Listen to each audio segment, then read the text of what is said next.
still believe that there are ghost projects there? I There think so, were Your ghost projects. Honor, I think so. I'm getting very angry.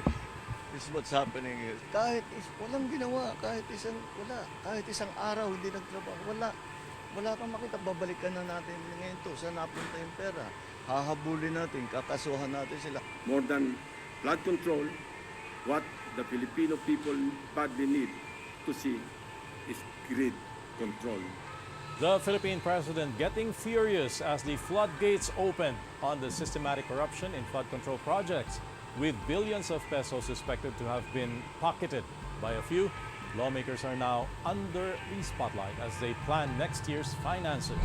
Will we finally see a transparent pro-people budget? And will anyone, especially those in power, be held accountable for the flood control mess? I'm Stanley Palisada and this is the Weekend Wrap.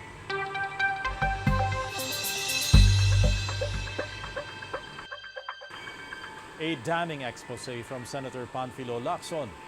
The veteran lawmaker presented in details how taxpayers' money is lost to corruption in flood control projects.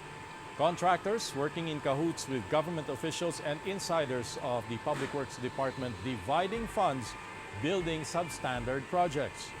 Last week, the president took aim. Today, I am pulling the trigger. 8 to 10% para sa mga opisyal ng DPWH. Swerte na daw kung pumayag ang district engineer na 6% lamang ang parte niya. May ekstrang 2 to 3% pa na parte ang district engineering office kung may sosobra sa contractor's profit. Ang tawag nila rito, reseta. Reseta dahil ang presyo na itinakda ng district engineering office ay nakasulat at napagdesisyonan na. Parang gamot, Mr. President, lulunukin na lang ng kontrakto. Hindi ito kababalagan, Mr. President. This is well orchestrated by an organized network of people who abuse their power. Lacson calls this a massacre of public funds, with the province of Bulacan tagged as the most notorious when it comes to flood control anomalies. Sa Bulacan First Engineering District na pinamumunuan na magkasunod na tinanggal sa pwesto na sina dating District Engineer Henry Alcantara at ang pumalit sa kanya na si Bryce Hernandez. Napag-alaman naming talamak ang ganitong kalakaran. Napabalita pa nga kamakailan na ang isa sa kanila ay nakakapagpatalo ng 100 milyon sa isang kasino dito sa Metro Manila. Mr. President, sa District Engineering Office na ito, sa ilalim ng pamumuno ng dalawang nabanggit na opisyal, para sa taong 2024, 28 proyekto ang pare-pareho ang pondo kahit magkakaiba ang specs, disenyo at haba. The president checked the anomalies in the province firsthand. He went to Baliwag in Bulacan to inspect a Riverwall project with a price tag of 55 million pesos. Documents say it was completed, but the reality is it was non-existent. I'm not disappointed, I'm angry. Wala kaming makita na kahit isang hollow block, isang simento, walang equipment dito. Lahat itong project na ito, ghost project. Walang ginawa na trabaho dito. Talagang I'm thinking very hard to pipilahan natin sila na economic sabotage. Tignan natin yung utang ng gobyerno ng Pilipinas, ng Republika, ay mababawasan kung naging maayos lahat itong It was the second strike for the province after President Marcos visited a river protection structure in Kalumpit last week, built by the Diskaya St. Timothy Construction. The project, worth over 96 million pesos, botched and unfinished. Now all these as the powerful Senate Blue Ribbon Committee finally moves to get to the bottom of headline-grabbing flood control irregularities.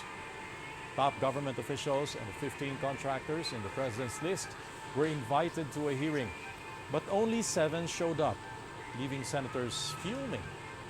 Among the absentees, the Diskayas, owners of 2 top contractors, Alpha and Omega General Contractor and Development Corporation, and St. Timothy Construction Corporation. May I move for the issuance of subpoena to those absent invited resource persons, particularly yung mga contractors, Mr. Chair, to require them to be present in the next hearing. We have to come up with a reasonable answer. Hindi ho yung may sakit, may nauna, para ho yung committee natin na may sakit, nagbakasyon na, may mga prior schedule. Ano mas importante, prior schedule, Mr. Chair? Or itong investigation ito because 544 billion pinag-uusapan natin, not a small change. But one contractor, QM Builders, went under tense scrutiny. Senators demanded to know how a small hardware store in Cebu evolved into a construction company, landing billions in government contracts despite minimal capital. So paano ho siya nakakuha ng 7.3 billion na never ho siya kumita ni isang sentimo at ang capitalization niya 1.2 million pesos or ang paid up. Ito isa lang to, no? Mayroon pang mga iba ho dyan na tinitingnan ho namin. Ang punto ko ho, meron ho talagang mga tao na linalaro po yung pre-qualification stage. Sabi mo kanina, hindi pa nag-umpisa yung QM Builders as a contractor?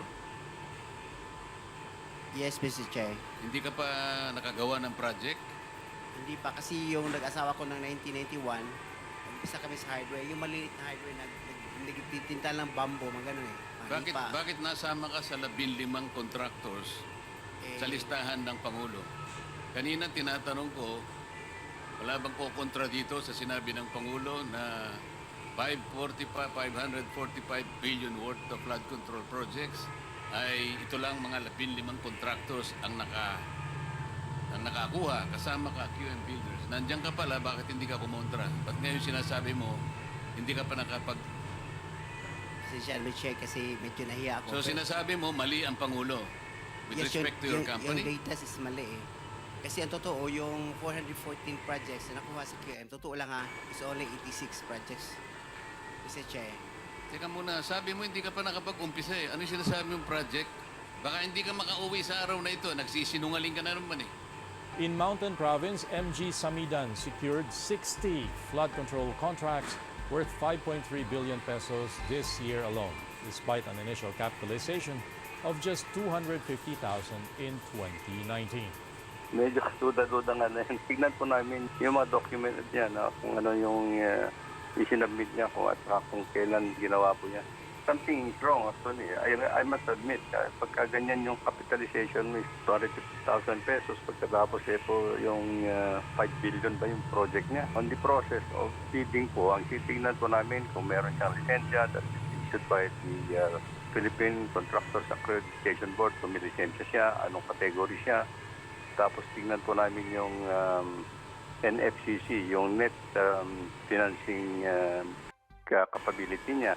As the inquiry deepens, Public Works Secretary Manuel Bonoan concedes ghost projects do exist. You still believe that there are ghost projects there? There think so, were Your ghost projects. In all candidness, Your Honor, I think so. There are people actually who can actually verify, Your Honor. And, these are the projects that we are now intensively validating. And the contractor, allegedly, Wow Builders. Correct? That's correct, Your Honor. Labas nyo kung magkano yung in-award nyo sa Wow Builders. Mga ghost projects. We'll wait for it.